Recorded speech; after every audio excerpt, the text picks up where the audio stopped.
સેવાવીર ન્યૂઝમાં આપનું હાર્દિક સ્વાગત છે। બોરસદ તાલુકાના રનોલી હાઈસ્કૂલ રનોલીમાં દર્પણ 2026 ઇનામ વિતરણ અને સાંસ્કૃતિક કાર્યક્રમનું આયોજન કરવામાં આવ્યું।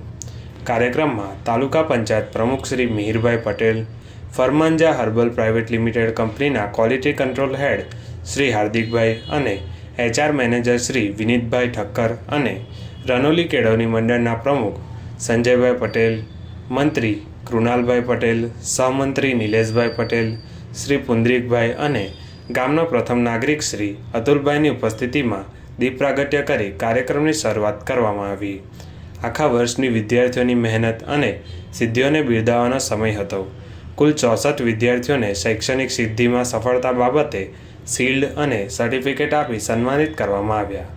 સાંસ્કૃતિક કાર્યક્રમમાં કુલ 14 કૃતિઓ તૈયાર કરી, જેમાં 199 વિદ્યાર્થીઓએ ભાગ લીધો હતો। સમગ્ર કાર્યક્રમની સફળતા શાળાના તમામ સાથી શિક્ષક મિત્રો, વહીવટી સ્ટાફ અને NSS અને NCCના વિદ્યાર્થીઓ થકી પૂર્ણ થયો હતો। શાળાના આચાર્ય શ્રી આશીષભાઈ સાહેબે દાતાશ્રીઓનો તથા સમગ્ર કાર્યક્રમમાં ભાગ લેનાર સફળ બનાવનાર તમામનો આભાર માન્યો હતો।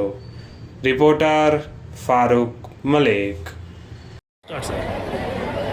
રણોલી હાઈસ્કૂલ રણોલી દ્વારા આજે સાંસ્કૃતિક કાર્યક્રમની ઉજવણીનો એક મહોત્સવ આજે થયો।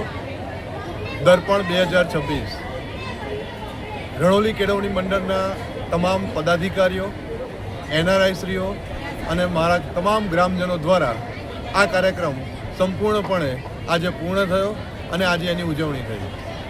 કુલ 199 વિદ્યાર્થીઓએ આ કાર્યક્રમમાં ભાગ લીધો હતો અને 64 વિદ્યાર્થીઓને આમાં સાંસ્કૃતિક કાર્યક્રમ ઉપરાંત જે શૈક્ષણિક સિદ્ધિઓ હાંસલ કરી હતી એમાં ઇનામ પણ આપવામાં આવેલા હતા।